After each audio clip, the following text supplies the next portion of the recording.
Alors, Bezrat Hashem, on va commencer par une petite mélodie du Baal Shem Tov. C'est lui qui l'a écrite. Puis après, on va continuer.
Votre permission, bonjour Thierry. Avec votre permission et l'aide de Dieu, on va, Bezrat Hashem, commencer par une petite mélodie avec la simcha.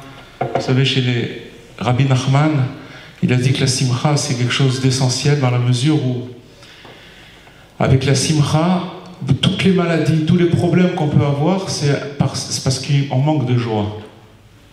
Quelqu'un qui peut prendre tous les médicaments du monde, si dans sa tête ça tombe par rond, ça ne marche pas. Donc, si on savait à quel point la simcha, elle amenait la santé, la réussite, Rabbi Nachman dit, celui qui est joyeux, il réussit dans tout ce qu'il fait. Alors on va commencer par un... Bezrat Hashem, vous êtes invités aussi à participer.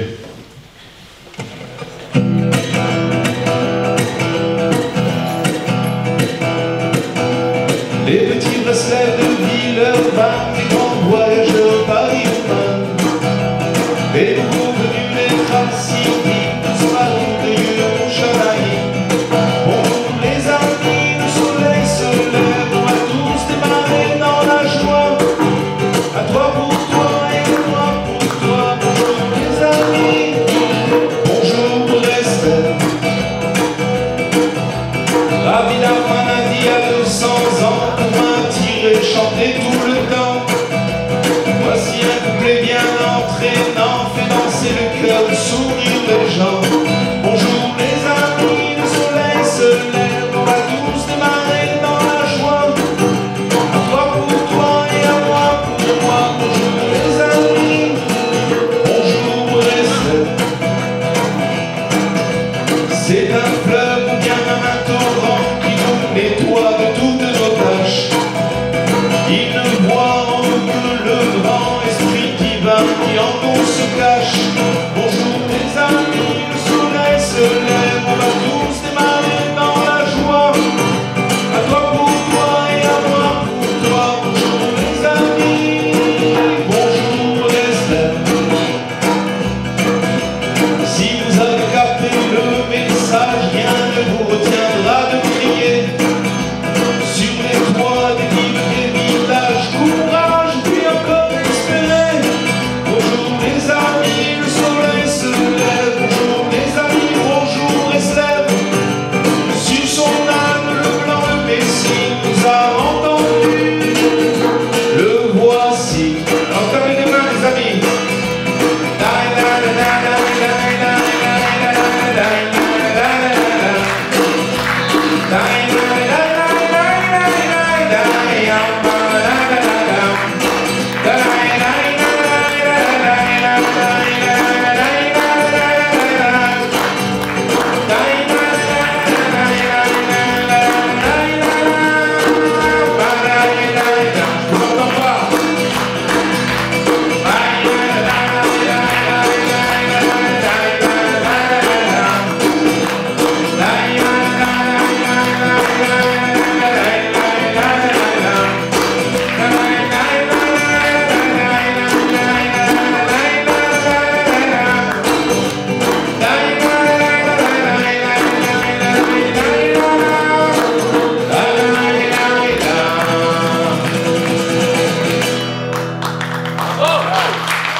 Rabbi Nachman, il a parlé de parler avec son Créateur dans sa langue maternelle tous les jours.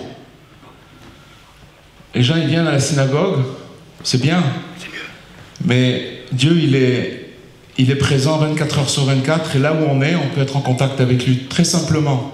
Il a donné ce conseil, il a dit que c'est en fait un conseil, c'est un vieux conseil qu'il a remis au goût du jour. Les patriarches, Abraham, Yitzhak et Yaakov, c'est ça qu'ils pratiquaient. Ils parlaient avec Dieu toute la journée, tout le temps. Ils marchaient, ils demandaient à Hachem, aide-moi, fais-moi ça. Et ils étaient toujours comme un ami. Imaginez-vous que vous parlez avec un ami. Rabbi Nachman dit qu'il faut parler avec Dieu comme avec un ami proche, avec du respect bien entendu. Alors il a raconté une parabole, Rabbi Nachman, il a dit une fois, il y a un roi qui a envoyé son fils apprendre des sciences dans une contrée lointaine. Et son fils, il est revenu après un long temps. Et il est revenu chez son père, le roi. Et le roi, il a dit, j'ai une mission pour toi. Je voudrais que tu prennes cette grosse pierre, il y avait une grosse pierre, et que tu la montes au premier étage. Bien sûr, le fils, il a voulu s'exécuter et faire ce que son père, le roi, lui avait demandé. Mais il a amené des experts, des techniciens. Il ne trouvait pas la solution, comment monter une grosse pierre comme ça. Il a amené des machines, des trucs, il ne savait pas comment faire. Au bout d'un moment, le roi il est revenu et il a demandé, alors est-ce que tu as fait ma mission? Il a dit, j'ai pas réussi à monter la pierre, je peux pas. Alors le père il lui a dit, mais je t'ai pas demandé de la monter d'un coup. Si tu avais pris un burin et un marteau, tu aurais coupé des petits morceaux et tu aurais pu monter cette pierre au premier étage. Alors il dit Rabbi Nachman que cette pierre, c'est notre cœur. Sachez les amis que le cœur, c'est l'endroit où tous les soucis s'emassent. C'est pour ça qu'on dit ne prends pas à cœur. À quelqu'un, ne prends pas à cœur mon fils, ne prends pas à cœur. Ça veut dire prends pas à cœur. Parce que quand on prend un souci et qu'on le met dans son cœur, c'est comme un disque dur. Et à un moment, il n'a plus de place. C'est pour ça qu'il y a des gens qui ne peuvent pas, ils lâchent. Pourquoi? Parce qu'à force d'amasser des soucis et de les mettre à l'intérieur de son cœur, on n'a plus de place. Donc Rabbi Nachman, il a donné un conseil de parler avec son Créateur. C'est quoi de parler avec son Créateur? c'est en fait de remettre le compteur à zéro tous les jours. Quand une personne, elle s'isole, Rabbi Nachman, il a parlé de Hitbodedut. Hitbodedut, ça veut dire s'isoler. S'isoler, c'est dans le but de parler avec Dieu. Même si on s'isole et qu'on n'arrive pas à parler avec lui, le phénomène, il commence à marcher. C'est-à-dire quoi? C'est-à-dire que quand une personne, elle s'isole dans l'idée de parler avec Dieu, et s'il arrive à parler, c'est encore mieux. Qu'est-ce qui se fait? Il dit, Rabbi Nachman, que la langue, c'est ça le burin. C'est que petit à petit, son cœur qui est dur, comme de la pierre, il casse des petits morceaux de son cœur et il élève. Jusqu'à que son cœur de pierre, il se transforme en cœur de chair. Et il arrive à avoir tous les jours un contact avec son Créateur. C'est extraordinaire. Je vous conseille, les amis, prenez 5 minutes par jour. On ne peut pas dire que quelqu'un n'a pas 5 minutes dans la journée. Et faites un rendez-vous avec votre Créateur. Vous allez voir comment votre vie, elle va changer. Vous allez voir des choses qui se passent autour de vous. Parce que quand vous lui parlez, il vous répond. Le problème, c'est que les gens, ils croient en Dieu. Mais Dieu, il est dans le ciel. Moi, je suis ici et on ne va pas le déranger. Il a d'autres choses à faire. Et les gens y vivent, mais seulement il y a une déconnexion. Quand on est déconnecté de ça, on a l'impression qu'on est seul.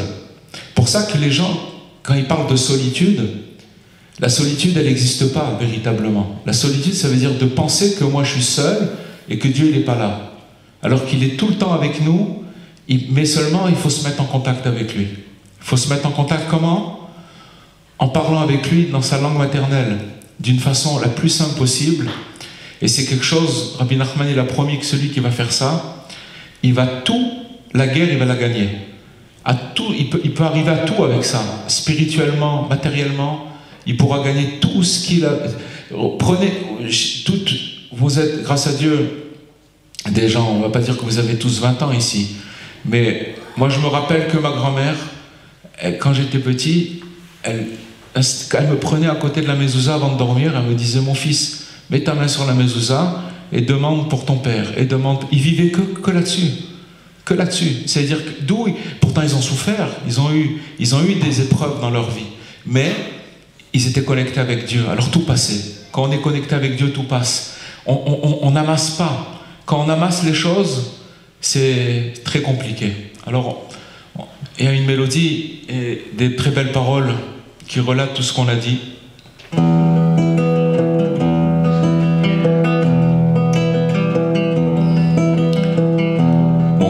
Mon cœur, bonjour, je viens souffler sur ta fenêtre. Tu es couvert de poussière et de terre et de cendres peut-être. Tous tes ennuis, tous tes chagrins te cachent le soleil du matin. Mon cœur, laisse-moi donc souffler toute ton angoisse et que la lumière soit. Mon cœur, je te promets un petit peu de lumière pour dissiper les peurs, les cris et toutes les chimères. Si tu savais bien qui tu es, tu sortirais de ta misère. Tu es un roi, le fils du roi, le roi des rois, celui qui n'a qu'une seule couronne.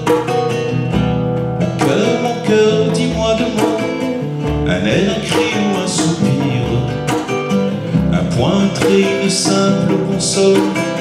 Mon cœur, j'attends que tu m'appelles pour te redire combien ton sourire, c'est la joie, c'est la fête.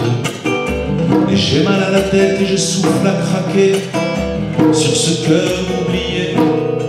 Quand soudain mon cœur, bonjour, bonjour et bonne fête. Merci mon cœur pour ce bonheur. Oublions les tempêtes. Souffle qui peut souffler les vieux.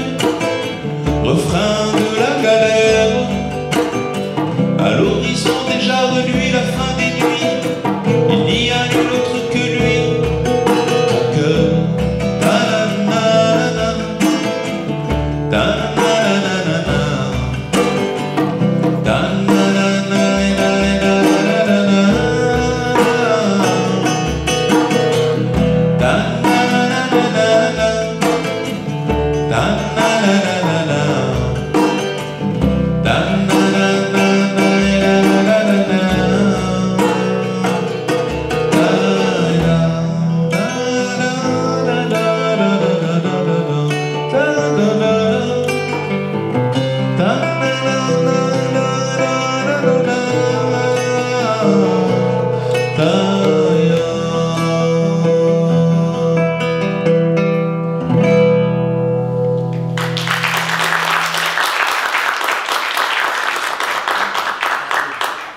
Nachman, il a parlé, il a raconté une parabole. C'est un riche philanthrope, un riche qui s'était proposé de faire des prix à qui voulait. Vous imaginez combien de gens ils se sont attroupés pour avoir des prêts? Beaucoup de personnes. Et ce qui s'est passé, c'est qu'à un moment, il a dit stop, je ne pouvais pas donner plus qu'il avait. Il avait beaucoup donné d'argent, prêté. Et le problème, c'est que personne ne lui rendait. Plus que ça, les gens qui le rencontraient dans la rue, ils tournaient la tête, ils faisaient semblant qu'ils ne le connaissaient pas. Et dans notre histoire, il y avait un héros. Ce héros-là, qu'est-ce qu'il a fait? Lui aussi, il avait emprunté de l'argent aux riches. Seulement, il s'est dit, je ne peux pas rembourser, mais je vais aller au moins dire aux riches que, voilà, que je suis de bonne foi et que je vais essayer de trouver une solution pour lui rembourser ma dette. Et quand le riche, il l'a vu, il a dit, oh, ça me fait tellement plaisir de te voir. Tu es venu, tu as pensé, mais j'ai peut-être une solution pour que tu me rembourses la dette. Qu'est-ce que tu vas faire? Tu vas aller chez chacun, tous ceux qui me doivent de l'argent, tu vas aller les voir, et tu vas leur rappeler qu'ils me doivent de l'argent. Maintenant, chacun va te donner un petit acompte, et l'acompte de chacun, il va être beaucoup plus que la dette que toi tu me dois. Comme ça, tu seras quitte de ta dette. Donc il a trouvé une solution. Rabbi Nachman, il dit que le riche philanthrope, celui qui prête sans intérêt et sans arrêt, c'est qui? Devinez. Chazak, c'est Dieu. Il nous donne un cœur, des reins, il nous donne, on se lève le matin, on croit que c'est automatique, mais c'est pas automatique. Quand on va se coucher le soir, ou même dans la journée, je veux dire, quand on est dans la journée, on pense que les choses, elles marchent automatiquement. Mais quand on va dormir le soir, il y a des gens qui ne reviennent pas. Ça existe. Et il se passe des choses, c'est-à-dire qu'on croit que c'est quelque chose d'automatique alors que c'est un miracle perpétuel. Dieu, il agence dans notre corps des milliards de cellules et il fait marcher tout ça. Quand il décide que ça doit arrêter de marcher, ça s'arrête. Et quand, même si quelqu'un est malade, il décide qu'il doit continuer à vivre, il continue à vivre.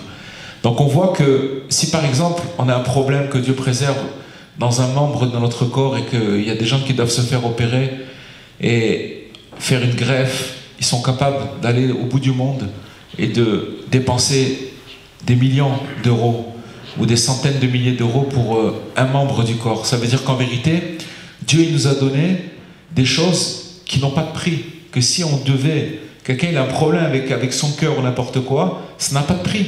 On peut pas, l'argent ne peut pas acheter ça. Ça veut dire quoi? Ça veut dire qu'on est redevable et qu'on est endetté jusqu'au cou. Vraiment, nous tous, on est tous endettés parce que véritablement on doit beaucoup à Dieu. Maintenant, comment on peut faire, comme dans cette histoire, pour rembourser notre dette? Eh bien, c'est faire ce qu'on est en train de faire maintenant. De prendre conscience de ça et d'aller dans notre entourage et de rappeler aux gens, regarde ce qui fait Dieu, regarde, rappelle-toi, imagine-toi. Et quand on le fait, quand on rappelle, quand on a cette conscience-là, non seulement on aide les autres, mais on s'aide soi-même. Parce qu'on arrête de s'apitoyer sur son cas, on arrête de se plaindre. Parce que véritablement, on vit dans un miracle constant. Il faut prendre conscience de cette chose-là. C'est marqué que il y a une offrande qu'on faisait au temple qui s'appelle le Korban Toda. C'est une offrande du merci. Cette offrande-là, toutes les offrandes, quand le Mashiach va venir, elles vont s'arrêter. Sauf celle-ci, celle du remerciement. Quelqu'un qui remercie Hachem, je vais vous dire qu'est-ce que ça veut dire remercier Hachem. Quand quelqu'un il est content de ce qui se passe avec lui et qu'il ne fait pas la gueule, excusez-moi d'utiliser cette mais c'est comme ça, on comprend mieux. Quand il ne fait pas la gueule, eh ben, il fait montrer que finalement ce qui est en train de lui arriver, ça vient de Dieu. Parce que Dieu il fait tout pour le bien. Des fois on ne comprend pas, il nous arrive des choses, puis après il faut beaucoup de temps pour comprendre que si ce n'était pas arrivé, on ne serait pas maintenant comme ça. On fait tout le cheminement et on comprend que finalement ce qu'il a fait pour nous Dieu, c'est que du bien. Donc, une personne, il dit Rabbi Nachman, qui est triste, Hachem il déteste la tristesse. il déteste cette chose-là. Il n'y a pas pire que la tristesse. Pourquoi? Parce que la tristesse, ça veut dire quoi? C'est-à-dire, j'aurais voulu quelque chose et tu ne me l'as pas donné. Je ne suis pas content de ce que tu me donnes. Maintenant, il n'a pas fait la liste de ce qu'on lui a donné. Si on fait une liste, nous tous ici, de ce qu'on a reçu, on voit qu'on est très très endetté et que ce qu'il a fait avec nous, Dieu, c'est que des bienfaits, que des bienfaits. Maintenant, ce qui reste, c'est minime. Pour terminer, Rabbi Nachman, il dit, dans un petit enseignement de l'Écouté Moran, il dit, dans son livre, il dit que ce monde-là, on croit au monde futur. C'est pas ici, le monde futur, il n'est pas ici. Il dit, alors qu'est-ce que c'est ce monde dans lequel on vit maintenant ici? C'est quoi? Il dit, c'est l'enfer. Ici, c'est l'enfer. Il dit ça, Rabbi Nachman. Une petite enseignement de 2 lignes. Donc, qu'est-ce que ça veut dire ici? Qu'est-ce que ça vient nous dire quand on dit ici, c'est l'enfer? Je vais vous dire ce que ça veut dire. C'est-à-dire que si je vis dans cet enfer, que le monde ici, c'est un enfer, j'ai un frigidaire, j'ai des habits, j'ai une écharpe, je me lève, je me suis levé ce matin, ça veut dire que j'ai beaucoup de listes, que Dieu il me suit pendant cet enfer et qui m'aide et qu'il amoindrit mes choses. Maintenant, le contraire, imaginez-vous quelqu'un qui va au Club Med et qu'il a dépensé 20 000 € pour aller en vacances, d'accord? Et qu'il arrive dans sa chambre d'hôtel et qu'il fait très chaud dehors et qu'il n'y a pas la clim dans la chambre. Ça lui a gâché toutes ses vacances. Il est énervé. Pourquoi? Parce qu'il a cherché la perfection. Il a cherché le paradis sur ce monde. Les gens, ils cherchent le paradis ici. C'est pas le paradis, c'est l'enfer. Au lieu de chercher le paradis, essaye de voir le bien qu'il y a dans chaque chose et d'être content de ce qu'on t'a donné. Et tu verras que cet enfer, il va se transformer en paradis.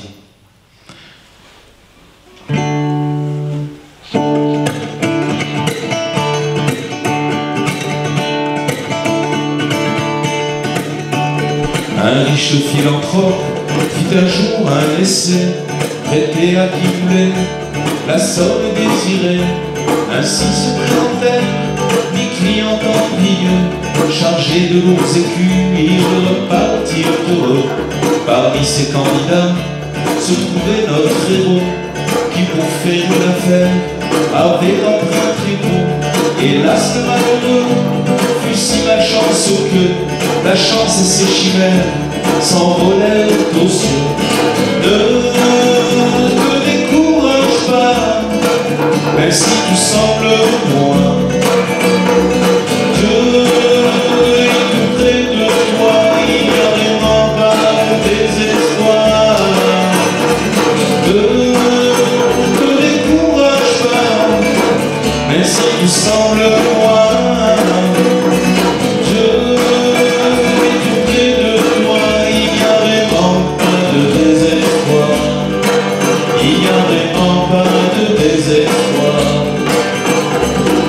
Brisé confus, le pauvre décida de s'excuser aux riches, advienne que pourra.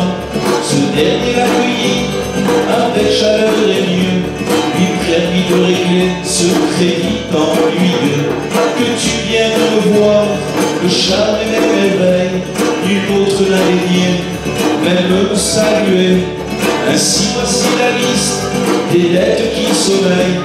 Va donc les rappeler aux ingrats créanciers. Ne te décourage pas, même si tu sembles loin. Dieu est tout près de toi, il n'y a vraiment pas de désespoir. Ne te décourage pas, même si tu sembles loin.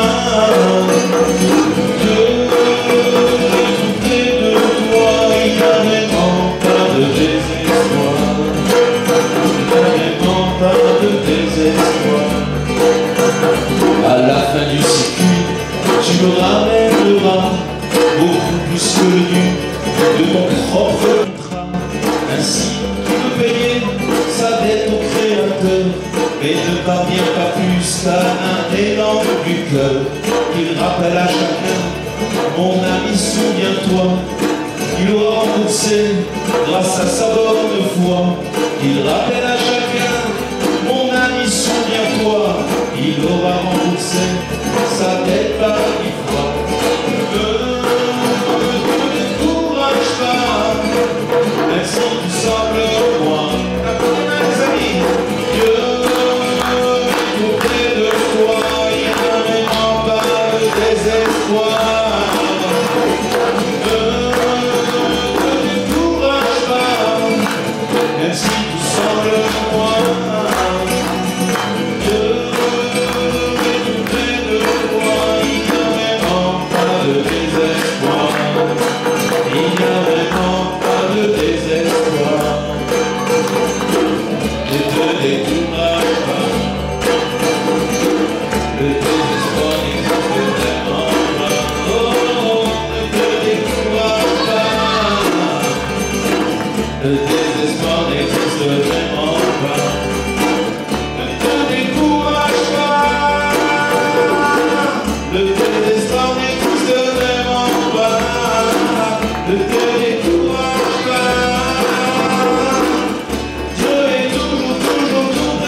tout semble loin de tout près de toi, il n'y a vraiment pas de désespoir. Ne te décourage pas, même si tout semble loin. De tout près de toi, il n'y a vraiment pas de désespoir.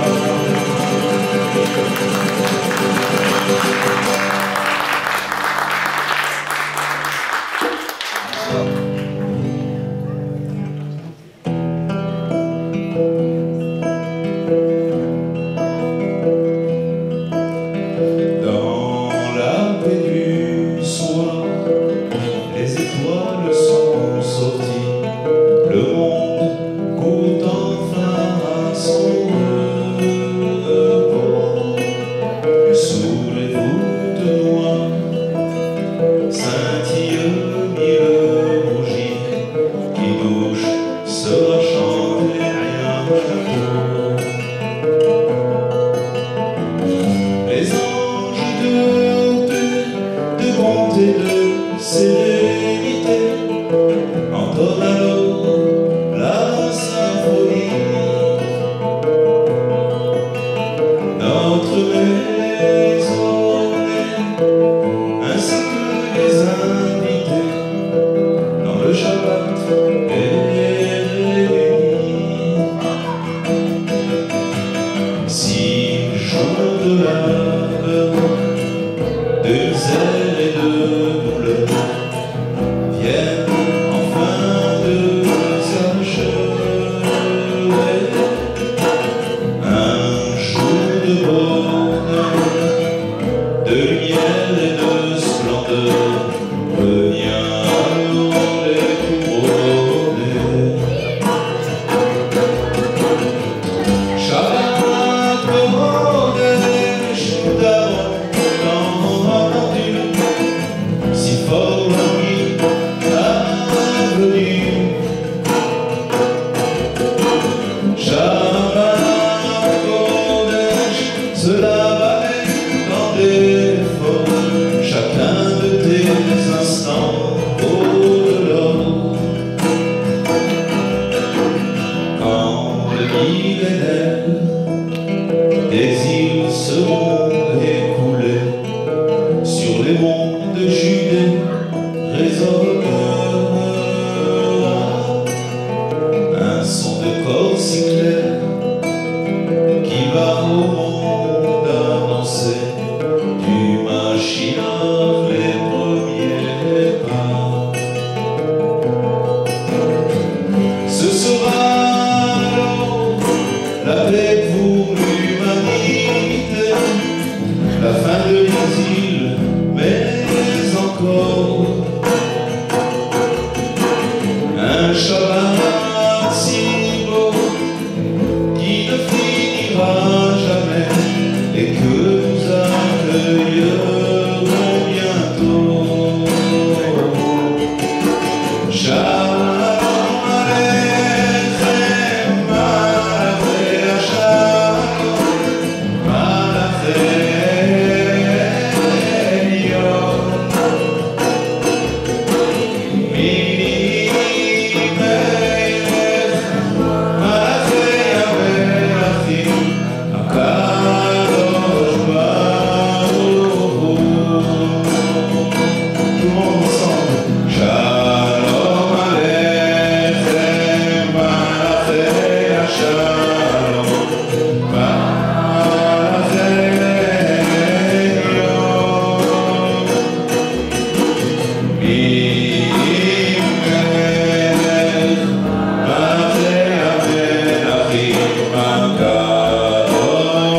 Alors, encore une parabole que Rabbi Nachman il a racontée. C'est une prophétie dans laquelle on est déjà bien profond. Vous allez voir de quoi il parle. Il a raconté l'histoire d'un roi qui a décidé d'aller chasser en forêt. Et chaque détail de la parabole, d'une parabole de Rabbi Nachman, il a une très grande importance. Il y a des grands secrets, des très grands secrets. Donc chaque détail il a une importance. Il y a des choses qu'on arrive à capter, des choses qu'on ne comprend pas. Mais en tout cas, ce qu'il dit dans cette parabole, c'est quand il est parti chasser en forêt avec tous ses ministres les plus proches, il a mis des habits de chasseur. Il n'a pas mis des habits de roi. Et ils sont partis, ils sont rentrés à l'intérieur de la forêt. Et puis à un moment, le temps il a commencé à tourner. Et il y a eu un orage, le ciel il s'est noirci, il y a eu des éclairs, de la foudre, il y a eu un déluge qui est tombé. De la pluie. Même tous les ministres qui étaient autour du roi, chacun a voulu sauver sa peau, ils se sont tous barrés, et ils ont laissé le roi tout seul. Et le roi il était trempé, il n'avait plus de cheval, il était comme ça perdu dans la forêt, il ne savait pas quoi faire. Il a commencé à marcher dans la forêt, et il a vu entre les arbres une petite maison, et c'était éclairé. Il a tapé à la porte, et puis il y a un paysan qui lui a ouvert la porte. Bien sûr, le paysan, il ne savait pas que c'était le roi, et le roi non plus n'a pas décliné son identité. Et il a accueilli le paysan avec beaucoup d'humanité. Il n'a pas dit qu'il était roi, l'autre il ne le savait pas, il lui a changé ses habits, il lui a donné des habits secs, il lui a allumé un feu. Il dit Rabbi Nachman qu'il lui a donné un bol d'avoine. Et il a allumé la cheminée, et il a dormi, mais il a dormi une nuit extraordinaire. Il a senti un cœur, il était tellement content. Et le lendemain, le beau temps il était revenu, et les ministres ils cherchaient le roi. Et ils ont trouvé cette maison, ils ont tapé à la porte. Et en ouvrant la porte, ils ont vu que le roi, il parlait avec le paysan comme des copains. Alors ils se sont approchés, ils disent « Majesté !» Ils ont dit « Oh, calmez-vous !» Le roi, il a dit « Calmez-vous, ministre. » Ce bonhomme-là, hein, pendant qu'il y avait le déluge, il n'y a que lui qui m'a accueilli. Vous tous, vous m'avez abandonné, et vous êtes partis, vous m'avez laissé tout seul. Ah, donc, je vais lui donner le plus grand honneur qu'on peut donner à un citoyen, c'est qu'il va me ramener au palais, et c'est lui qui va mettre la couronne royale sur ma tête. Il n'y a pas plus grand que ça, il n'y a pas un plus grand honneur qu'on peut donner à quelqu'un. Et Rabbi Nachman dit une chose étonnante, c'est qu'il dit qu'il n'a pas changé d'habit le roi, et qu'il est parti avec la charrette du paysan. Normalement, quand on retrouve le roi, il a ses maquilleurs, il a tout son staff, avec les garde-robes, il n'a pas de problème le roi, il a tout ce qu'il faut. Mais il a voulu garder les habits du paysan et revenir avec la charrette du paysan. Ça c'est la parabole. Maintenant c'est qui le roi? C'est Dieu. Dieu, il a promis une fois de ne plus refaire le déluge. Vous vous rappelez, à l'époque de Noé, il a vu que le monde il se comportait pas bien. Il a rasé la terre. Il a amené la pluie, il ne restait plus rien. Il y a un seul endroit qui n'a pas été touché par le déluge, c'est la terre d'Israël. Et tout le reste du monde, il a été touché. Et donc Dieu, il a fait un serment, il a dit de toute façon l'homme, il est tordu, ça ne sert à rien. Donc il a promis, il a fait un pacte, il a fait une alliance, il a dit voilà, je ferai plus ça. Ok. Mais Rabbi Nachman, il dit, un déluge de pluie, il n'y aura plus. Seulement, qu'est-ce qu'il va avoir? Il va avoir un autre déluge qui va arriver. C'est un déluge d'hérésie. C'est que les gens, ils vont complètement perdre confiance. Il n'y aura plus d'émouna. Là, ce sera l'époque, là où on est maintenant. Il n'y aura plus d'émouna. Les gens, ils pensent qu'ils ont de la émouna, mais on est très loin de la émouna. Il n'y aura plus d'émouna. Et même les ministres, c'est qui les ministres du roi? C'est qui les ministres de Dieu? C'est ceux qui sont censés être le plus proches de Dieu. Il dit Rabbi Nachman, même eux, c'est-à-dire des gens qui sont proches de Dieu, même eux, ils n'auront plus de conseils à donner à personne parce que pour eux-mêmes, ils n'auront pas de conseils. Et de toute façon, qu'on va voir dans l'histoire, ils ont abandonné Dieu. Il dit, qui c'est qui va couronner le roi Mashiach à Yerushalayim? Ce seront les simples diseurs de psaumes. Quand on va revenir à l'époque du Baal Shem Tov, les gens simples. Malheureusement, il faut savoir que ce déluge, ce déluge qui tombe du ciel, même dans la Torah, il rentre. Il rentre dans la Torah, c'est-à-dire que quelqu'un, il va étudier la Torah pour faire une carrière peut-être, pour avoir des honneurs. C'est très rare des gens qui étudient la Torah. Vraiment, non, vous savez, j'ai lu un Shabbat quelque chose. L'élève de Rabbi Nachman, il s'appelait Rabbi Nathan. Rabbi Nathan, il était très très grand dans la Torah, il connaissait toute la Torah. Il dit, la chassidoute, qu'est-ce qu'elle amène? Elle amène que quelqu'un qui n'est pas dans la chassidoute, il va étudier, plus il va se sentir important. Parce qu'il va faire entrer des connaissances, il va se sentir important. La chassidoute, plus quelqu'un il va étudier la Torah, plus il va se sentir tout petit, loin de Dieu, très très loin de Dieu. Parce que Dieu, on ne peut pas l'atteindre. Quelqu'un qui dit je suis proche de Dieu, qui je suis pour être proche de Dieu? Dieu, il est infini. Donc, si vous voulez, cette hérésie, c'est comme un virus qui tombe du ciel. Et Rabbi Nachman, il a dit que ceux qui vont rester simples, parce que le problème, c'est qu'il rentre, il descend sur ce virus, et il rentre dans la raison des gens, dans la logique. Notre logique, elle est complètement faussée à cause de ce virus. À cause du virus d'hérésie, on dit je vais faire comme ça, non je vais faire comme ça, non je vais faire comme ça. Il n'y a pas de solution. On ne trouve pas la solution. La seule solution, c'est d'ouvrir un livre de Tehillim ou de parler à Hachem et de lui dire Hachem, écoute-moi, j'ai pas la solution, je suis complètement perdu, il n'y a que toi qui peux m'aider. Quand une personne arrive à ce stade-là, alors elle reçoit la solution. Mais si elle essaie de trouver la solution avec sa tête, c'est pas possible. Alors, une chanson qui s'appelle Le Grand Déluge.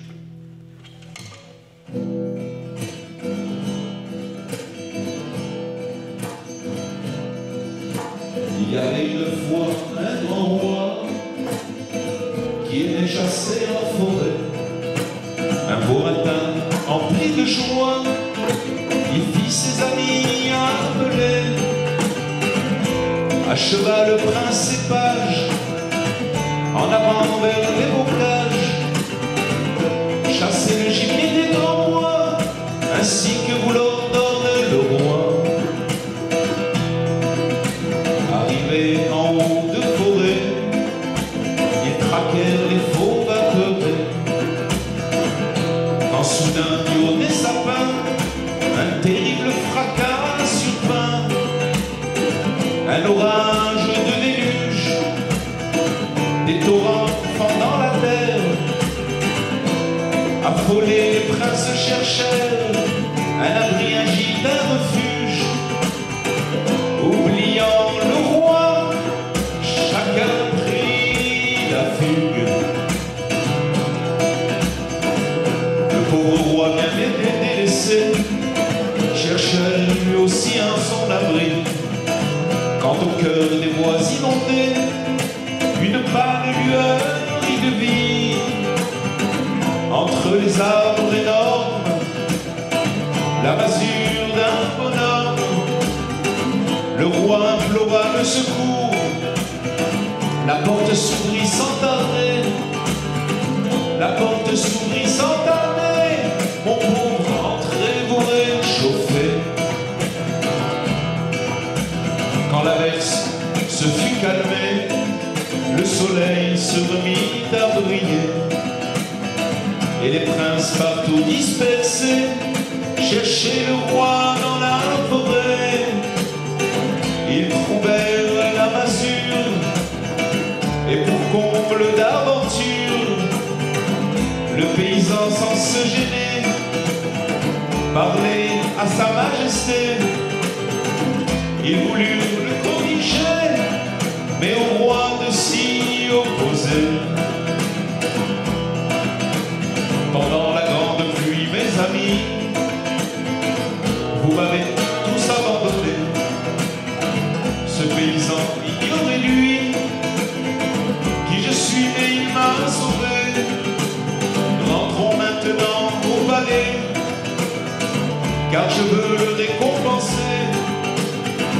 Quand sur le trône je monterai, et que la foule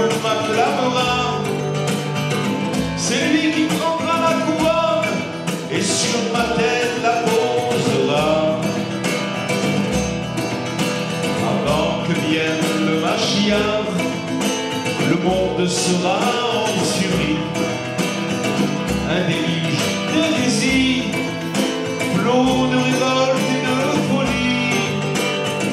Les plus grands sages de la terre trahiront leur ministère. Qui la Torah bien garderont, les simples qui disent Tehillim, les simples fidèles couronneront le Mashiach à Yerushalayim.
Une parole de Rabbi Nachman qui a fait le tour du monde.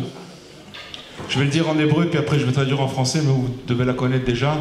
Gat gda ki tzarich ha'adam la'avor al gesher tsar meod ve'af klal ve'aikar shelo yitpachet klal.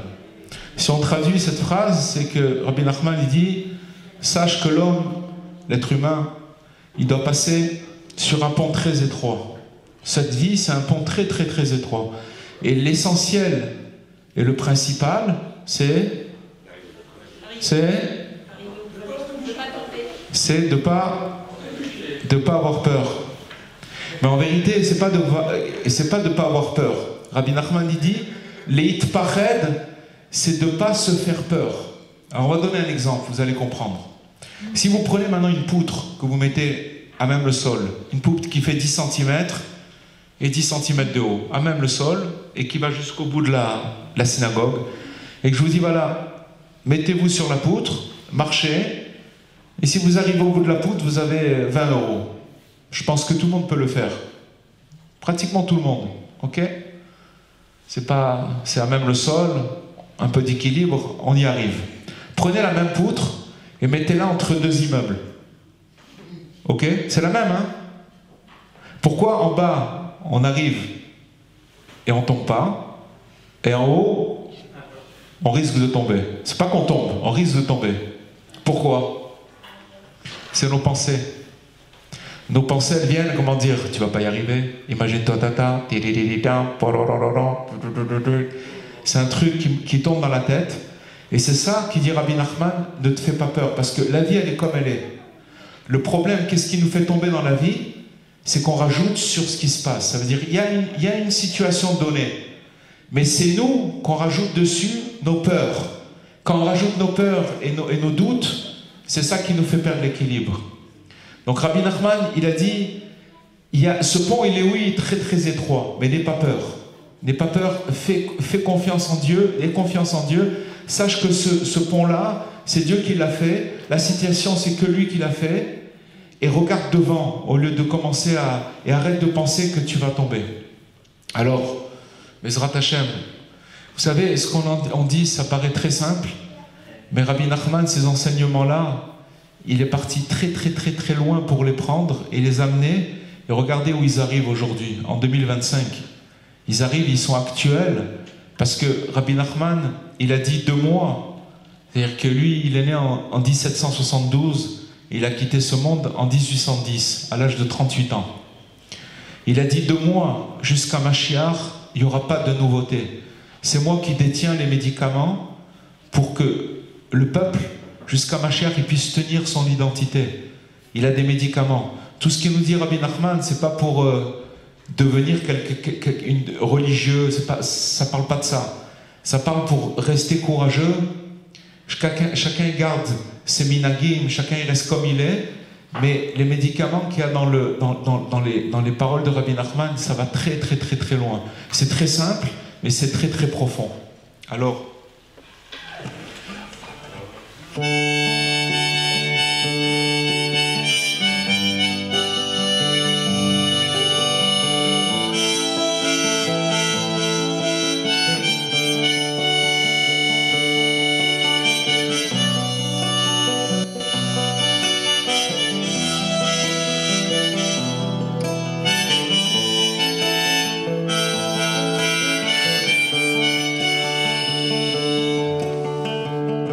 צריך אדם לעבור על גשר צר מאוד, והכלל והעיקר שלא יתפחד כלל.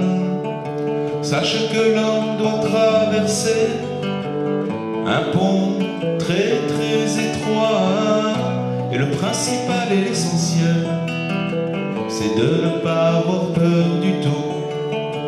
Ne t'angoisse pas, ne t'énerve pas, car le désespoir n'existe vraiment pas. לא לפחד כלל, לא לפחד כלל, כי אין שום ייאוש בעולם כלל.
Rabbi Nachman, il a dit, si tu crois que tu peux abîmer, détruire, alors crois que tu peux réparer. Qu'est-ce que ça veut dire cette parole-là? C'est une parole très très très grande. Parce que quand quelqu'un, il a conscience qu'il a pu faire du mal, ou qu'il a pu abîmer quelque chose, cette conscience même, c'est un bien, dans la mesure où, si vous voulez, il croit qu'on peut abîmer. Ça veut dire qu'il croit encore à la chose. Il y a des gens, ils font du mal, mais ils ne se rendent pas compte. Ils ne prennent pas conscience de la chose. Donc ça veut dire, si quelqu'un ne sait pas qu'il a fait du mal, comment il peut réparer? Si quelqu'un il sait qu'il a fait du mal, alors crois de la même manière que tu peux réparer. Vous comprenez ce que ça veut dire? C'est quelque chose de très très très fort. Quand une personne, elle est touchée par des actes qu'il a pu faire, alors ça veut dire qu'il a une sensibilité, ça veut dire qu'il a une âme, ça veut dire qu'il est vivant. Il y a des gens qui ont plus cette sensibilité. Quand on ressent qu'on a pu faire du mal, ça veut dire qu'on peut réparer. C'est ça en fait, les gens quand ils disent « Waouh, j'ai fait du mal » et tout. Mais oui, mais c'est justement parce que tu penses que tu as fait du mal que c'est extraordinaire que tu sens ça. Parce que si tu sens ça, alors tu dois croire de la même manière que tu peux aussi réparer. Vous avez compris? Alors...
cœur fait résonner la note de l'espoir d'Israël.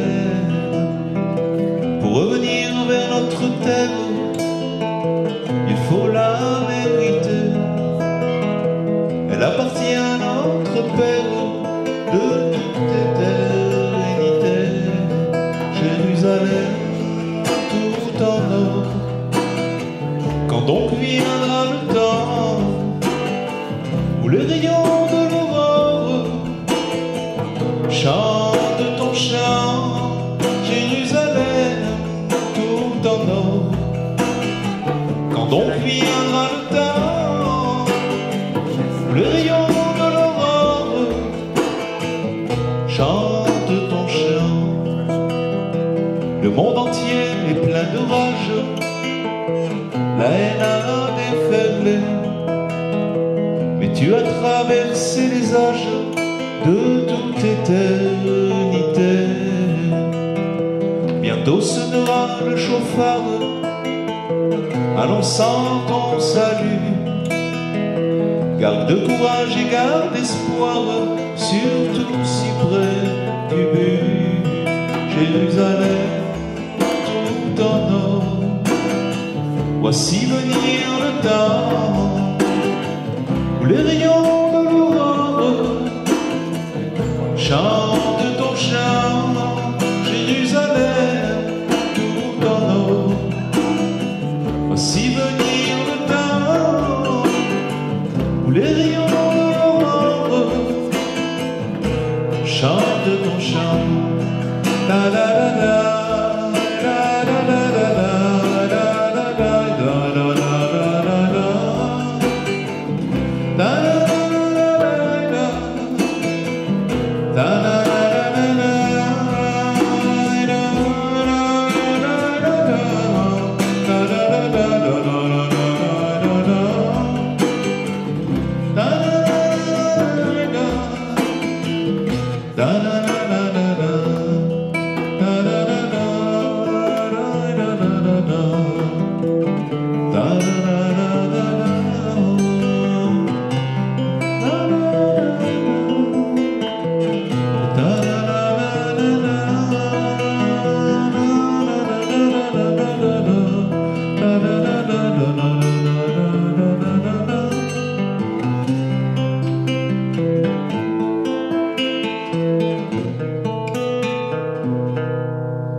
Dans les œuvres chassidites de Breslev, on parle souvent du pire des pires. C'est le pire des pires. Alors, en général, le pire des pires, il cache le meilleur. Seulement, on n'a pas dévoilé. Ça n'existe pas quelqu'un qui est... Il y a toujours du bien chez chacun. Et plus quelqu'un, il est apparemment, aux yeux des gens, tordu, c'est en vérité, c'est lui le meilleur. Seulement, on ne l'a pas encore dévoilé. D'accord? Alors, on va essayer de chercher, de suivre ce pire dans cette chanson, le pire des pires. On va voir qu'il a des rechutes, il retombe, il remonte. Et on va voir si quelque part, le pire ne cache pas le meilleur. Alors, si vous pensez sincèrement être le pire, alors ce chant il est pour vous. Et sinon, si vous ne pensez pas être le pire, alors à plus forte raison.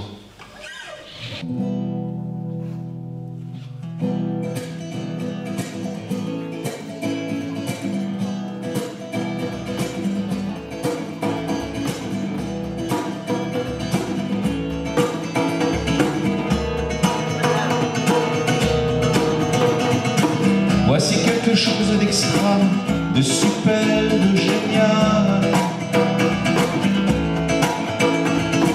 Si tu veux te renforcer, sauver ton âme, sauver ta peau, quand tu verras que ça tombe, ça tombe, ça tombe, ça tombe, et ça n'en finit pas, ça dégringole, et ça ne s'arrête pas. Sache mon pote sois bien sûr de ça. Si t'as voulu l'éternel, l'absolu, l'infini, te rapprocher de lui et craque au contraire, te voilà dans la boue. Ça tombe, et ça n'en finit pas. Au contraire, c'est de pire en pire. Au contraire, c'est de pire en pire. Sache mon ami que son amour à lui est justement plus grand pour ceux qui n'y arrivent pas. Et justement plus grand pour ceux qui n'y arrivent pas. Les traînards, les bagnards, ceux qui tombent, et pourtant voudraient tant. Pourtant voudraient tant. Sache que son amour, son grand amour pour toi est plus grand, plus tu tombes bas. Et plus grand, plus tu tombes bas.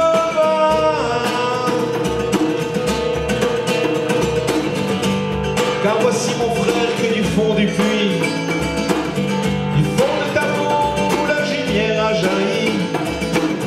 Du fond de ta boue, la lumière a jailli. Avec son air de paumé, ses galanches éclatées, le dernier des derniers vient d'unir, d'unifier. Puis de s'unifier au tout début des temps, à la source des quatre temps. Là où le bien, le mal, le froid, le chaud, le bas, le haut, le noir, le blanc, tout ne fait qu'un. Dans l'immense bouquet de la divinité, secret des larmes de minuit, secret de la reine des nuits, qui renaît à minuit après être tombé. La voici réparée, resplendissante, comme une princesse retrouvée. Resplendissante, comme une princesse retrouvée. Na na na na na na meuma. Na na na na na na meuma. Na na na na na meuma. Na na na meuma.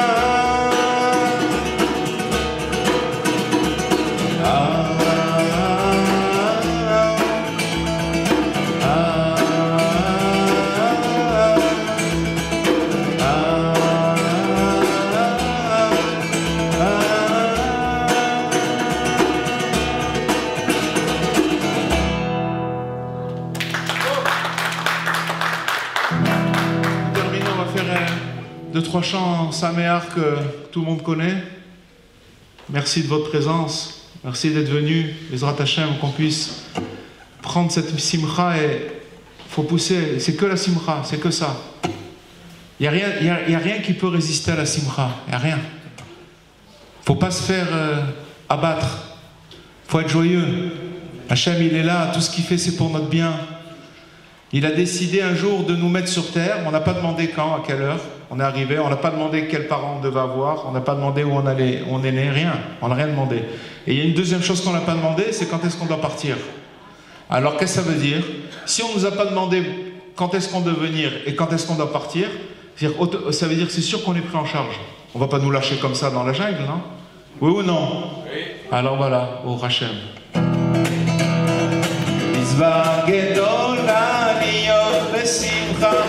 להיות בשמחה תמיד, מצווה גדולה להיות בשמחה תמיד, מצווה גדולה להיות בשמחה תמיד, מצווה גדולה להיות בשמחה תמיד.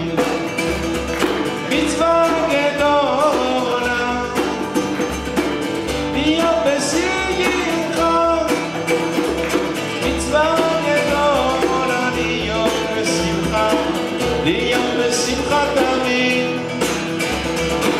מצווה גדולה ליום בשמחה מצווה גדולה ליום בשמחה תמיד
רק יותר טוב